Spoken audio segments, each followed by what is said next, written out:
And we're live.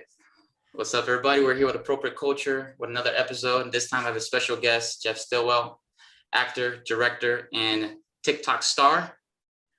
How you doing, my friend? Hey, man. Good to see you. Good to see you, man. It's been way too long. I know. We went to Skyline High School together. Actually, I didn't. We You went were to not at Skyline? we went to middle school together. Pine Lake? Beaver Lake. Exactly. So see, here's what happened. Oh. We were always hanging out around people who sort of mixed groups. And so Ithaca and Skyline, I was always hanging out with Skyline people. All right, but you went to PCFC. I did. So that's where we went to. Okay. Because I know we had some actual classes together. I know I saw you in those hallways. Yeah. Quoting Dane Cook. PCFC, yo, that was crazy. A whole campus full of freshmen. It was, because the two other schools had too many, so it was an overflow school. And I actually met some of my oldest and closest friends through PCFC that I wouldn't have met otherwise. I mean, I'm so grateful. Yeah. I mean, honestly, I actually really enjoyed that whole setup because that's the whole part of that you don't like about high school, going in and being the underclassmen and hanging out, being around all the upperclassmen. That sort of took care of all that. Everybody was in the same playing field. It really did. Yeah, that's interesting. And so, I mean, it was a brief experiment. No, it was only like that for like 4 years. Anyways, this is not. Oh, the school's not there. Okay, word. Are you still in on the east side in Washington? No, I moved to Portland. Well, I went to school in Olympia. So I was there for 5 years till about 2015, and then spent a little time in Seattle before I moved to Portland. So I've been in Portland now for about like 4 years. Okay. I was just in Portland about a month ago when I was on my way to Vegas. We stopped by there for a few hours. And so fill me in a little bit because I recently have caught up with your content and it's on point. I love it. I'm not gonna lie. It's you got me hooked.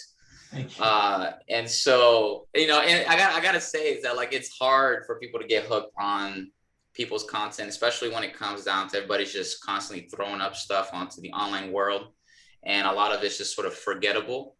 But I guess we can start somewhere here. What has caused you to break out into recently more towards like the whole TikTok? Because I've seen your TikTok is sort of it's taken off. Yeah, no, it's interesting. I didn't think I was funny or like good at being funny. I still don't think I am. I mean, I'm not that funny in my everyday. I tried stand-up comedy like once in college. It was a disaster. But I just, for like years I had like a Google Drive document of like, these would be funny sketch comedy ideas. Maybe I'll produce them one day when it's like I have nothing else going on. And I just really spontaneously just was like, one day I was like, you know what? I don't need a camera. I have my phone. I'll like jury rig a couple of lights in my apartment and I'll just do it, because TikTok did kind of show me the light in terms of you could do a whole scene with just yourself and just sort of change I hadn't really considered that. So I realized, I could just do these alone. And immediately I was like, I'm pretty good at this. Like it just took off. It was very natural. I get so much joy out of doing it. I'm sort of like, why haven't I been doing this earlier? I'm sure. I'm trying to make up for lost time. And then about 10 days ago, I got super viral, and it's still going. It's like 4 million views or something now. Jesus, is that because of the Ross series?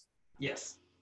All right, let's go into that. What made you think of the Ross series? Because I love Ross. I'm not gonna lie. I mean, Ross is one of my favorite stores out there. I actually love Ross. I don't want to get the wrong idea. No, so Ross was my high school job. I worked at Ross in Ithaca. I worked at Ross again in college. Okay. Every 5 years or so, I would find myself back at Ross. And I this time was working as the security guard. I've been doing it for about 5 months. And yeah, it was very spontaneous. Like I did not put much thought into that particular video. I didn't put much time into it. It was like 45 minutes before my shift was off. And I just thought, because the thing about TikTok, I was trying to be like a little more litigious about getting one out every day, or at least one every couple days. And so I didn't really have one that night. And I was like, well, what if I just do Dwight, if Dwight had this job, And when my shift, I wasn't filming while I got relieved. So when my shift was over, I just spent about 45 minutes in the store just running just you. I mean, you see leaping, Oh yeah. bounding, and that was it. And I posted it the next morning, and it went viral within 24 hours. So were you actually still working at Ross, or were you just there? You're still working there, right? And so, yeah. Yeah. And so was this that one video where you're receiving a call? Yeah. Is Oh, the that one is from that a last night. Yeah. yeah? Was that from actually Ross, Yeah. like That management? everything was real. I mean, the only thing is that call occurred before, like that call didn't happen recently. It happened after, between videos 1 and 2. Okay. So it's not like they are now calling me and being like, take it down, but they did. That call is real. Okay, it sounded real, and so I was like, if this isn't real, this is some great acting. I mean, it's still great acting, but like this is flawless because I feel like this is actually going down as we speak. It very much is. And I will say, I mean, my response was so like non-aggressive. I was just like, I was like, sorry. I was like, oh, sorry. But ultimately I was like, no, I'm leaving it up. I'll get fired. And they were a bit fishy too. They didn't tell me I was fired. I think they were trying to leverage. They were trying to see if I agreed to take it down, maybe I could keep my job. But yeah. I knew my job was long gone. Oh yeah. I mean, I think it's a good trade-off. I think you walked away on top with that one. Fired or not fired, I think it's worth it. Yeah. I mean, that is a job. I can always get those kind of jobs. Well, maybe not now, but. So, you told me you went to school for film. That's right. Yeah. Tell me a little bit about that. Yeah, no, I mean, for like the last 10 years, I've been trying really hard to be like a very serious filmmaker, you know, and I have had films in film festivals and they don't really get accepted. But yeah, I studied film really seriously, and I studied like art history, and I got really into like filmmakers like David Lynch and Alejandro Jodorowsky, and a lot of that stuff I cover in my YouTube content, and I get really nerdy. So it was the second I decided to be funny, it was very easy for me to just take all of those skills, like just how to like make things profound and epic and dramatic. And the second you're telling a joke, it's just like hysterical. And kind of Key and Peele does that too. They make epic things that aren't epic. Right. And so that actually brings me to my next question, which at this point I'm a firm believer, which is, especially for artists, but just in general, we tend to go through these different parts of our lives where we think we're getting closer to the dream that we want. And it ends up often not really turning out the way that we plan most of the time, but you still walk away with that little skill or this big skill, and you sort of start to build one on top of another. Do you feel like those are all the components that you had to go through in order to be able to like actually create something that actually went viral, say like on TikTok? And yeah, absolutely. And you guys were, I was listening to your latest episode of this podcast, and you guys were kind of talking about how to sort of manifest a positive mindset out of what might not be seen as a positive situation. Sure. Yeah, so absolutely. I mean, I have been filled with doubt that maybe I didn't go to school for the right thing. Maybe I put my eggs in the wrong baskets. I mean, if you remember in high school, I was a musician, and I was kind of gung-ho on that, and that didn't necessarily work out. And so there have been a lot of like false starts where I thought, oh no. But like you said, TikTok is this perfect platform. I get to be, you know, I've done a TikTok where I'm my own barbershop quartet, which is not me only being, I get to do like music history there. I get to perform. I get to practice green screen. I get to tell a joke about true crime. I mean, I get to actually sort of show the full breadth of things in this really nicely packaged way. So it's, you know, maybe I just was like, you know, maybe TikTok was like meant for me. Like I just had to wait and kind of go through these defeats. So like you said, I kind of kept picking up, well, let me try this. And now I have a really nice toolkit. Yeah. I'm excited to see what I can do with it. Yeah, man. I'm a firm believer in that at the end of the day, one, you can't quit. You just got to keep pushing. Like, I mean, especially when it comes to artists, that's what makes your heart pound. That's what makes you actually happy at the end of the day, is to create something you're proud of, that people enjoy. Yes. And I honestly don't think there's many better feelings out there as an artist when you create something that eventually sticks and people really find joy in the work that you made. Like that's pretty much as good as it gets for me. It really is. I mean, you know full well people that have acquired wealth or status, they can suffer from all kinds. I mean, that is not the source of happiness. So it really is. And you know that feeling that you just described, that great feeling when you've produced something and you've expressed yourself. It's a wonderful feeling. And then that's why I feel like I'm here. That's why I feel like I'm here. Yeah, man. Well, I think I was also checking out your SoundCloud. And do you produce all the songs? I do, yeah. I use Ableton Live. Okay, so do I. Fantastic. So there you go. Oh, okay, really though? But I was thinking he must use, your stuff sounds so good. It sounds so legit and pro. And just Thank you. It's really like, I feel like my stuff sounds like, oh, it's bedroom pop. It sounds like he recorded it. Your stuff sounds like you have a producer and someone who mastered it. It sounds really good. I appreciate that. It's been a lot of work. It's been day in and day out, just hours and hours, just practicing the craft. I mean, to be entirely honest, my shit sucked the first year, 2 years. It didn't suck, but I wasn't happy with it. I knew it could be a lot better. And kind of going back to what we were saying, where if you just stick it out, you just stick it out and stick with it. I know it's sometimes hard for people to hear me say this, but it does get better. If you actually care and you have the consistency, things do start to turn around. And so, do you have something to say? Well, no, I think there's something too also about embracing education, like not being intimidated by like I use a software called Adobe Premiere, or like After Effects and stuff. And there's so much to learn, or like even in what we do with Ableton, it's just like, sometimes it can be intimidating when you feel like, man, you'll hear a recording that you really love and you'll think, man, I'll never be able to do that. But you actually could. I mean, you could take a day and learn how to sidechain and how to like do all these little producing tricks that you yourself love. And you just have to like not be lazy and not be afraid, I think. Yeah. Actually, I was just talking to my dad about that same topic. Right now, he's going for his PhD in nutrition. And I was asking him some questions as to how things are going, if he was expecting the type of work that he's receiving, if he's already been prepared for it. And he said, at the end of the day, still learning a lot of things. But when you have the mentality of always being a student, right?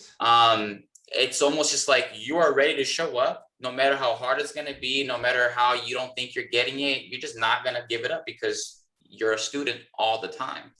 I guess that line where the smarter I get, the dumber I feel. Absolutely. And then you can sort of surround yourself with people that can school you and push you and get you out of that comfort zone, rather than just rest on your laurels, which I spent years just not really pushing it. So I'm making it last time. And so what do you think is one of the main contributors to keeping your creativity like at all-time highs? Because artists always complain from time to time and having blocks and perhaps confidence issues. What do you think in your personal life do you do that keeps your creativity high?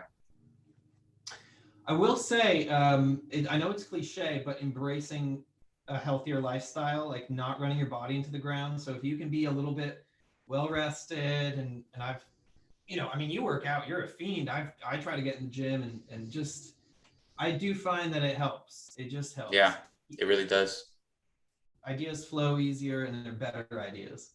It is. And I will say too, I think a big push for me is getting older. I'm approaching 30. My brother just had a baby. I just am feeling the ticking of the clock and being like, man, I want to make some stuff. Yeah. And so in that regards, which I feel the same way, in regards this to is for the audience, there's yard work people, sorry. I don't think they can even hear, actually. Okay. And so in regards to, I guess, creating your future that you're walking into, to the place that you would want to be, remembered as, and built that life that you're proud of, what are the next steps here for you? Like, where do you see all this going? Yeah, that's a good question, because right before this all started, I was working at Ross I was making TikToks to a small audience. Yeah. Pretending like I had a big audience, like holding myself to a standard that like these will be seen, maybe not right now, but these will get seen in the future. So I should really act like people are watching these. And if you were to ask me, it was probably one of the most directionless periods of my life where I just, I had always had a plan. I was always striving. I had a couple projects in the pan. At this particular moment, I didn't, and I felt a bit apprehensive about that. I felt a little stressed out, and I just decided, again, like I was saying, like to make the plan just living in the moment, get healthy, get in the gym. Yeah, you work at Ross, just eat it for a while. Just don't be so stressed out and try to like live better. And maybe through like just calming down and like living better and like taking care of a couple of health problems, you will like see clearly a better path. Yeah. And within like a month, this is happening. So hell yeah. I'm gonna keep following that intuitive. It's a very intuitive way. So in other words, I'm gonna just keep making TikToks. I think I'm just gonna, without a super solid plan, I'm getting offers for like marketing gigs and stuff, but they're not like full-time. They're not like full-time jobs or anything. So I'm just gonna like stay the course and just keep trying to make people laugh like I was. Yeah, man. No, I mean, I'm into it. I'm a big believer in life. You can break it up into 3 areas: mind, body, and spirit. And I believe that if you actually take care of all of those different facets, you'll experience what's called synchronicity. Yeah. And things just start happening. Right. No, and I've had, a couple of moments in the sun in my past, but this is a nice one. And I think also as you get older and you get better, what you do, like you said, you just put in the hours. It just gets easier and faster and better. Yeah, more fun too. Because I've been following your music, and it is noticeably better than it was like 2 years ago. Thank you. Yeah, man. I mean, it's at the end of the day, it's like, how bad do you want it? You know what I'm saying? It's like, like, is this stuff keeping you up at night because you didn't do what you're supposed to? Or are you kind of unhappy as you're going through your day doing the things that are kind of taking you away from your purpose? I mean, because you told me you bounced around between music, filmmaking, more on a serious level, which I was able to see some of your trailers on your website, and which, for the record, also really good. I mean, honestly, I think one, you probably shouldn't stop that either. In some sense, I'm sure you're still going to be able to do some great. Do you do mainly like short? Were you doing like short movies, or were you actually going for like full on hour and a half, 2 hour stuff? I started with a feature for some reason, and then but those are really hard to make. So I've done 2 short films since then. Yeah. Okay.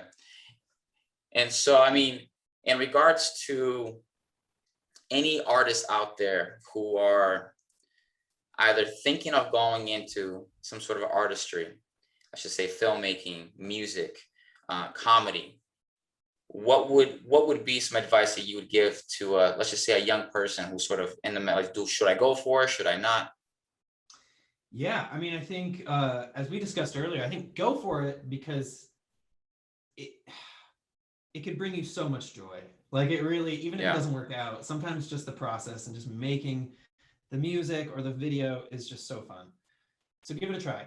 But I would say, and this is cliche as well, but to strive for authenticity, to really try to be yourself, and don't try to just ape someone's style. Now, you probably will when you start, and that's okay. Yeah. That's part of the process, I think, too. Like, my first film is basically a David Lynch knockoff film. Mm-hmm. But I had to go through that. I had to learn, I think, like, what did I like about that? How do I do that? I had to sort of get that skill and put it in the back pocket.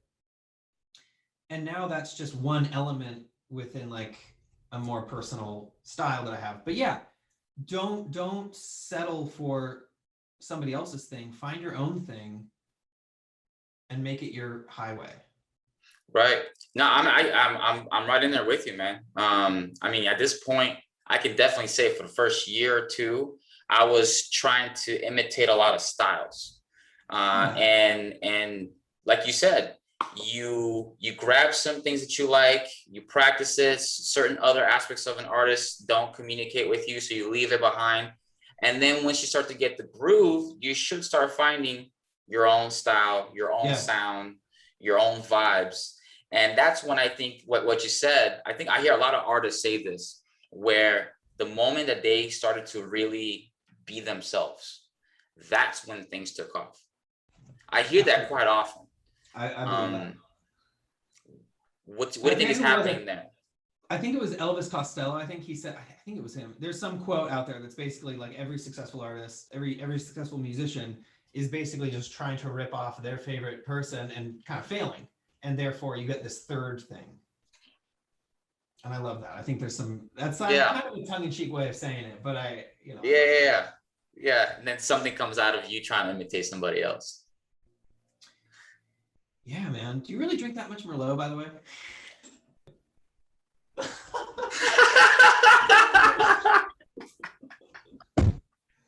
Dude, I get a skin condition called rosacea where I can't.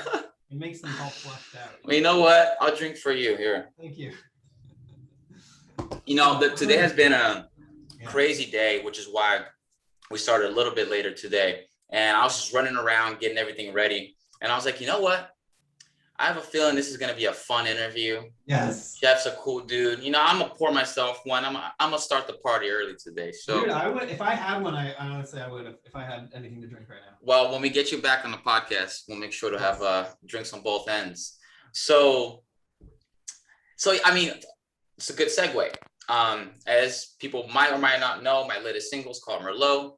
I mean, you know, I drink a lot of Merlot, and therefore that's the song. Music video for that's actually coming out in a few days. I'll definitely make sure to send it off to you. Get your feedback on it. The sort of hype you've been building the hype about the release, I think. Yeah, no, the release is out. New song, Roll Solo, will be coming out June 4th. It's a whole brand new song. Yeah. Easily my best work so far. And so, yeah, check that out. But I definitely, you know, moving forward, you know, past this podcast, we'll love to get you involved and get your take on some of the video stuff, even the music as well. But I always like even to involve other actors because I want to start adding short stories to my music videos. Yes. Well, I was just watching your one for video for Magic, and I thought that video was like definitely a step up in terms of the production quality and kind of had a good humor to it, I thought too. Yeah, you know, that was kind of like a whim, honestly. I just hired a bunch of people from around the world. Really? And it was just a bunch. Yeah, I mean, all of those people were all located all around the globe. And so all that footage was recorded in different cameras, different videographers, and all got sent back to me. I had an editor work on it, and that was the result for that one. So let's dive into that part because I can definitely say the music video part, which is something that you've experienced with as well. That is something that when you watch, it looks so simple, and it's, you know, and that's the art, right? Making something hard look simple. I mean, you sort of forget about the intricacies behind the scenes until you step in and you want to do your own. Have you experienced any setbacks of when you thought something was going to be easier than it was, and you totally walked in, you're like, "Ooh, dude, this is going to be a little bit more challenging than I thought"? Yeah, I mean, filmmaking, as you know, like a film set has like in some cases hundreds of people, and it's this huge operation, and you think, well, why? They're just filming two people talking in a cafe, but it's like, no, there's so many jobs. Though I will say, for even on my TikToks though, I go through these mini battles where I get like, because I do feel there's like a sort of there's an emphasis on getting them out on TikTok, and I don't want to keep my audience waiting. So like, if I get held up at Kinko's to print a picture of the Ross CEO, I'll get really like, oh man, this is the dumbest waste of my time. I will struggle sometimes with like writing those moments out. I'm sorry, what was your question? I got very heated. Yeah, I mean, the question is, so let's just go in regards to like the video making part / music videos, because I know for a fact, like you said, creating something as simple as a specific shot, sometimes it can take quite a lot of effort if you have attention to detail, if you actually really want to do it the correct way, there's the lighting, there's the sound, certain people holding certain things, you know, while the person's recording, and then the actors. And so I guess break down to me certain aspects where people, you know, something that looks very simple on camera, and then all the work that goes on the back end to make that scene come alive. Well, you're absolutely right. I mean, it really does take a village. And when you're a one-man team like I am, and that's becoming a more common thing, by the way, is people expect a full production from one person, and they're called one-man bands in the video community. Yeah, we need a one-man band to like come in and do everything. It's sort of like what you expect out of a wedding videography. Yeah. But, yeah, and now as somebody that I try to, again, I approach my TikToks as little films. TikTok actually just gave me, normally you have 60 seconds, and they gave me 3 minutes now. So I now can do like really like, imagine what I can do with 3 minutes, you know, what I was doing. Wait, so like TikTok is available 3 minutes in general, or so on certain creators can use 3 minutes? I think you have to rise to a certain level, and then that ability gets unlocked. Okay. At what point does that, how many followers do you need for that? I'm honestly not sure. You're sitting on like what, 40,000 followers right now? Over 4 million views, something like that? Okay. Yeah, big boy stats right there. And it's funny too, because I've been like working on my YouTubes for years, and I built this audience, and then like in a couple days, it just soars right past all of it. No, that's hilarious. I'm that guy now. That's hilarious. By the way, it's hilarious too, because my YouTube audience they don't like this at all. They don't think I'm funny. They don't want me to keep doing this. They like my old videos. They only want old videos, and I feel weird about it. I lost hundreds of YouTube subscribers. I was hemorrhaging subscribers. They were just leaving in masses. Just getting out of there. I had to let them go. Well, I mean, let's talk about that for a second, because I've experienced some frustration at times by trying to build all these social platforms at once. You know, SoundCloud, Facebook, Twitter, Instagram, TikTok. I had a TikTok, I deleted mine because it was just another thing that I was like, God damn it. Like, okay, I guess let's open up a TikTok, you know, because I'm a musician and this is what I'm supposed to do. I know exactly what you mean. And so what would you recommend people do when they're trying to figure out what's their platform? Right. I mean, and that's the thing too, is like, it is daunting, but the way that smartphones now, they've tried to grapple with that, where, so when I post my TikTok, literally in the app, it says, do you want to post this to Instagram? And then Instagram will say, do you want to post this to Facebook? So I can actually sit there and 2 minutes, it's everywhere. Now, granted, I've made content specifically in mind for those platforms, so I'm sort of able to do that. I can't necessarily do that with like my SoundCloud work, because you know, that's a little more personal. It's not funny. Plus, I think SoundCloud is on the way down, to be honest. I think that platform has lost its touch. They have lost their touch. They had something going at one point. They really did. I think they royally fucked it up, though. I mean, that's a whole topic in and of itself. I mean, I agree. I was hardcore into SoundCloud, you know, as opposed to Bandcamp, obviously. Who's gonna? Yeah. But what would take its place is the only thing. I mean, in terms of like a SoundCloud replacement. Right. I would say by default, Spotify just showed up. Yeah. And yeah, sure, it works in a different manner, but it just completely took the market cap, and it just became a big player to the point where SoundCloud then started to try to do a lot of these different features, and they just couldn't pull the people back in there. I mean, before you used to hear the concept, oh yeah, he's a SoundCloud rapper or whatever, and like you just don't hear that anymore. Right. Yeah. Well, yeah, and it's like derogatory now. It's like, oh, so it means he's bad. You know what I'm saying? And so I guess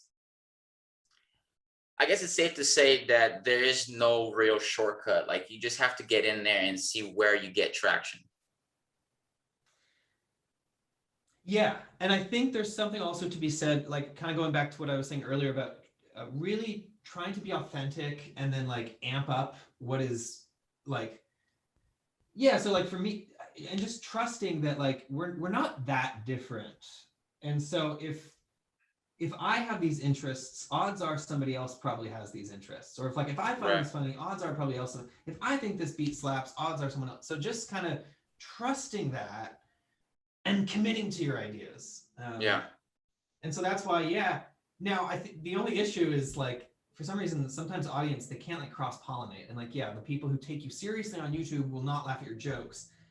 And the people who laugh at your jokes will not take your music seriously. They think you're joking. Like, I know Tim Heidecker struggles. He's one of my favorite comedic voices. He's of Tim and Eric, Tim Heidecker, and he makes like music, and it's really good, authentic, actual like indie rock music. But people kind of think he's joking because he's so he's so funny, and his humor is so like on that line of like, is he joking? Yeah.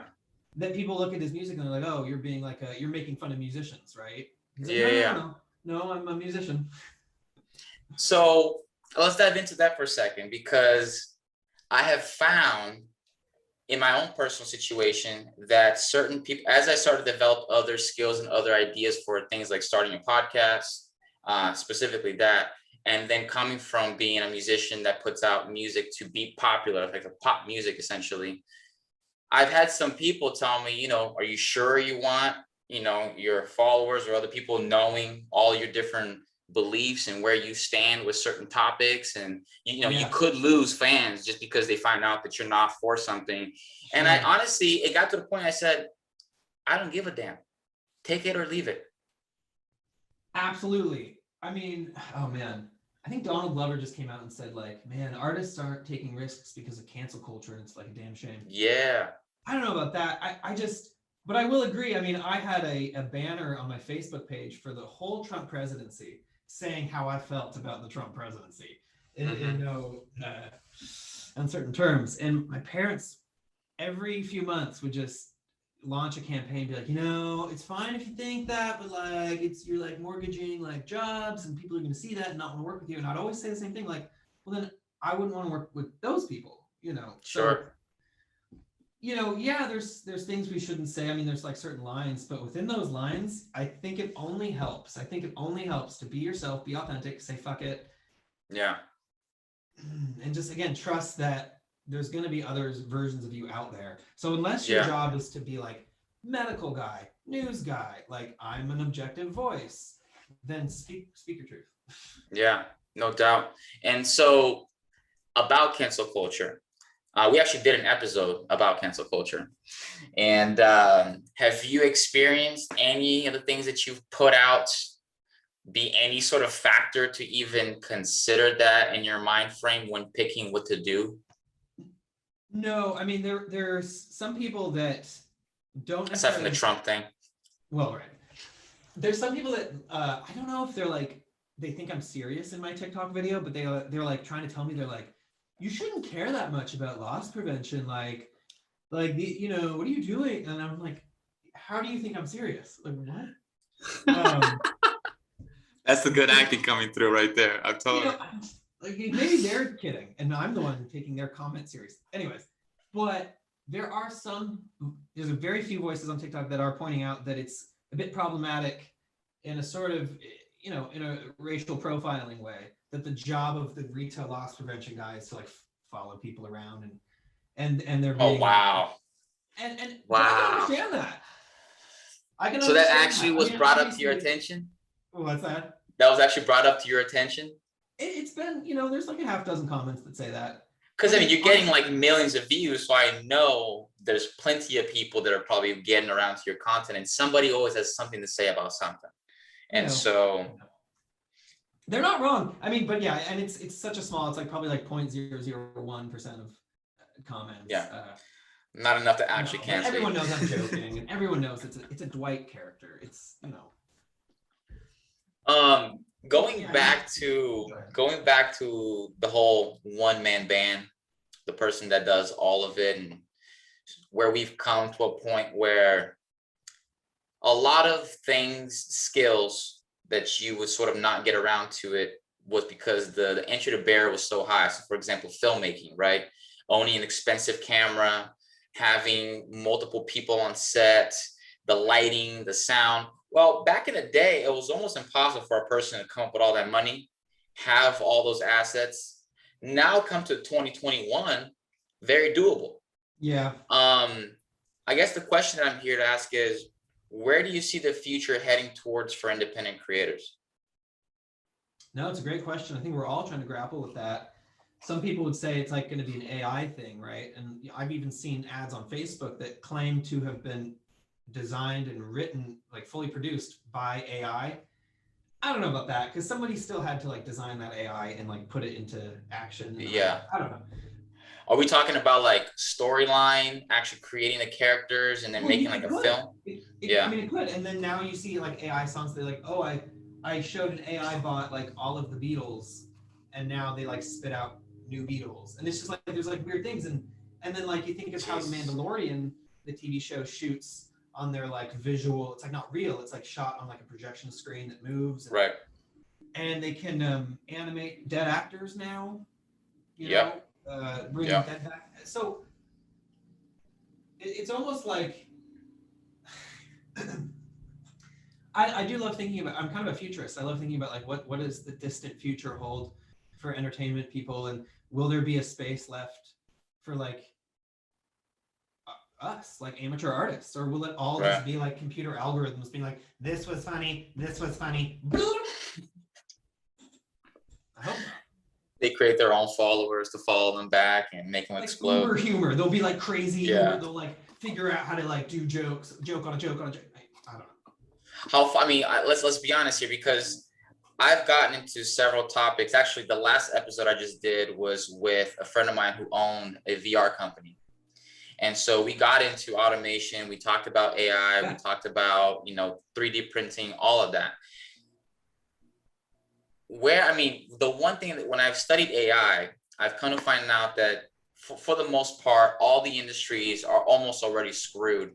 But the one that was going to be able to hold off the longest was going to be artistic industries, because of the value that comes from an emotional standpoint. And that's the real reason why this succeeds between humans, is the fact of we can feel music. We can feel movies, and it moves us from the inside, and it makes us want to, change our lives or think in a certain way.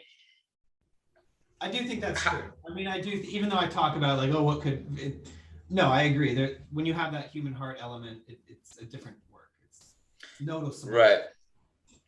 I guess not to say, I mean, it is kind of like a scary situation, because I already know tons of jobs that are pretty much on the chopping block when it comes down to technology. I think about that a lot. Yeah, I preach about that a lot on the podcast, where, do what you love and follow your dreams, but also be aware of the industries that are on the way down. And when it comes to AI, it looks cool on the front end. It takes some of our tasks out, from our to-do list, but there's a trade-off for that, which actually is a good leeway in regards to independent creators who feel like they have to do it all. So as a little background, I pretty much run my own label. So producing the songs, writing the lyrics, mixing and mastering, creating the art, creating the videos, directing, editing, picking out all the different people for the teams, the whole 9 yards, putting the song into the servers, pushing out all the content. It gets a bit much. Now, here's a trade-off. I don't have to share any profits with a label. Right. And so you have this sort of, what I personally believe in is that, especially in the music industry, and fill me in if this is also in the film industry, where sure, you might have a lot more work on the front end if you go about it as the independent creator who's sort of taken on all these skills.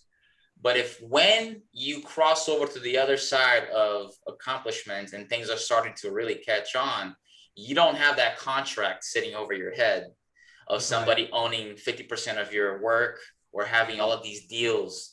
And so what do you see about this conundrum? Right. And there's also, about, these NFTs, which I don't understand what they are. I mean, to me, it just seems like, well, what's different? I thought that was what intellectual property was. I thought we could already own abstract ideas, but now it's a token, whatever. But yeah, so these people like who made a video or a meme or whatever, or like appeared in a meme, are now able to cash in and retire and like, good for them. I mean, that's great because we all have enjoyed and consumed what they created. So that's kind of how it should be, I think. Yeah, I mean, again, I'm kind of on the upswing right now with TikTok. There's something called the TikTok Creator Fund, which I've joined. I'm not even sure how it works. I don't think there's any ad revenue going around. I mean, there must be, and maybe that's what I'm getting a part of. I don't know, but I know, and there's things like Patreon. So I know there's like, yeah, it's kind of like the Wild West. It's very uncertain, and you know, a lot of people are putting all their eggs in YouTube, but I think it was in 2018 that YouTube they changed a bunch of laws and made it way harder to make for independent smaller channels to come away with good revenue. So a lot of creators went, well, I can't justify spending my time this way, so I'm going to spend my time on Twitch, or I'm going to spend my time on TikTok, or I'm going to create a Patreon, or I'm going to. So it can come and go like that in terms of what it really can. I mean, they really can wipe you out with the click of a button. Yeah, exactly. That's another thing. And that part is ridiculous. My TikToks could go away any second because of the line I'm writing with Ross. I mean, I don't know what their legal department is like. But yeah, I mean, it is the Wild West, and I know Europe, like in Canada, there's like more emphasis. Like the government is able to put more public funds towards, so there's just like grants that are easier to get, and you can do more and like live as an artist, and it's a bit easier in other countries. So come on, Biden. Yeah, I mean, I think the United States, I come from Brazil, and when I got here, the one thing I could tell was that when it comes down to the technology resources available, we're right up there with one of the top countries as far as being able to get something that's quality for not too much money. Obviously, certain things are definitely expensive, but I still see awesome content coming out from places like Africa, India, some of these places that you would consider third world countries. Yeah. And the only thing that it continues to remind me that no matter what artistry you're in, despite the equipment that you're using, it really starts with up here. Yes. Yeah. And I mean, maybe we can dive into that, because that's one thing I've learned as an artist, which is at first when I was getting into music production, I thought I needed to have all the expensive equipment, all the expensive plugins, and I was gonna have to do all these things to just get up and going. And now that I'm 4 years in, I actually am well aware, not necessarily that I don't need these things, but I didn't need as much as I thought I needed. And the majority of the quality actually comes from the knowledge that I put in over time, like music theory, understanding what's popular, understanding what I like to make, and the structuring of music. Tell me a little bit about how do you feel about that? No, 100%. And honestly, and you had to go through that. I mean, we all went through our gear phase, and I think that's like part of it.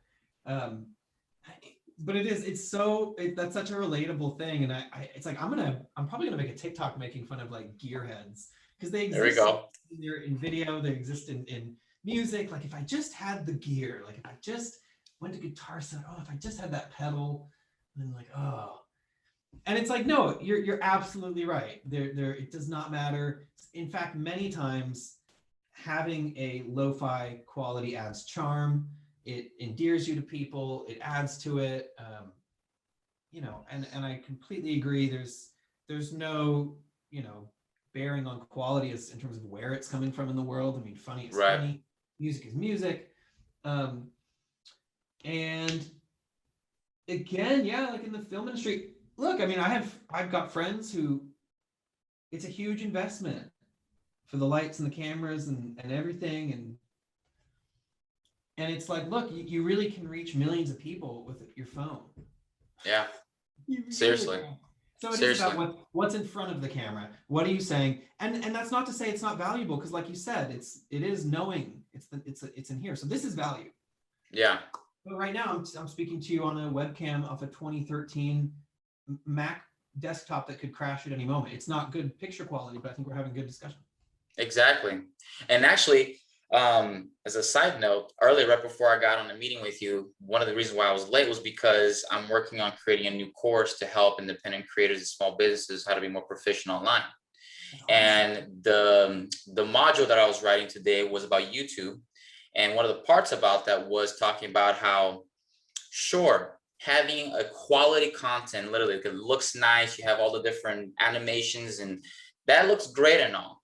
But what I've noticed on YouTube and other platforms as well, that is subpar to what actually matters. It's the content itself. Yeah. It's the icing on the cake, right? It helps. It's not irrelevant, but it is not the meat. Exactly. And go ahead. If you had, let's just say, 60 seconds to say, to people out there who don't have gear, they have a phone, and they just are battling with themselves, just not getting around to it, not just clicking that record button, what do you got to say to those people? Yeah, like, you really don't need money. It's not money stopping you. If you're trying to produce a feature film with professional actors, I mean, that takes money. But yeah, if your struggle is just like, yeah, like I want to blow up on TikTok, or I want to blow up on Instagram, or like, I want to make music and I have like GarageBand. You could do it on GarageBand. I mean, let's be real. Like, if your ideas are good enough. So just, again, but having the confidence and the knowledge, and sort of, I think it really helps to know your history and like do homework and be like, oh, where does that come from? Well, where did they get it from? Where did they get it from? I think that helps, but you don't have to. The Beatles didn't shit. They went in as just amateurs, and look what they accomplished. Yeah, man. Real talk. I think at the end of the day, if the will is there, you will find ways to do it. And even going back to what you were saying in regards to, if you want to create a short film and it does cost a little bit of money, and you don't have it, well, an option is build the idea, present it to other people who will invest into it. Yes. Proof of concept, get a Kickstarter going. These are great ideas. I've done a couple of pitch videos. Yeah, you really can. Pull clips off YouTube that approximate the vibe of what you're trying to do to get it established, reference at the highest level. They'll chop together like mood boards, and they'll be like, this is what I'm going for. Remember that scene in the OC? Like, they will be obscure. They'll be weird. Just be confident and commit to your ideas. Yeah. No, I totally agree, man. And so it seems like we're coming up here to the top of the hour, but where can people follow your work? I know you got a lot of stuff, but I'm going to put it all in the link in the description, but just go ahead and give it a shout out. Everything links to each other. So right now everyone's kind of finding me on TikTok, where my handle is just my name, Jeff Stillwell. And I'm on YouTube as Jeff Stillwell. That's R-E-Y. And otherwise, you can check out my website, which is jeffreystillwell.com. It's all very easy to. Dope. Well, dude, honestly, this went by fast. This was fun. This was a good time. It was. I really hope to have you back on a podcast down the line. And I really do believe that a lot of artists are going to really benefit from this conversation, because I feel like a lot of artists feel stuck, especially right now, coming off of 2020. Yes. And so I appreciate you coming on. A lot of uncertainty, a lot of uneven ground, and maybe we can kind of help shed some light on that. Yeah, man. So thank you again. And that's it for us today, guys. We'll see you guys in the next episode. Ciao. Thanks for watching this episode from Appropriate Culture. If you want to watch other episodes, make sure to make your way to appropriateculture.com. You can also hang out with us in other social media platforms. They're all in the link in the description. And aside from that, if you want to listen to the podcast on other platforms like Audible, Spotify, any of those, you can also find us there as well. Link in the description. Take it easy, guys. Have a good day.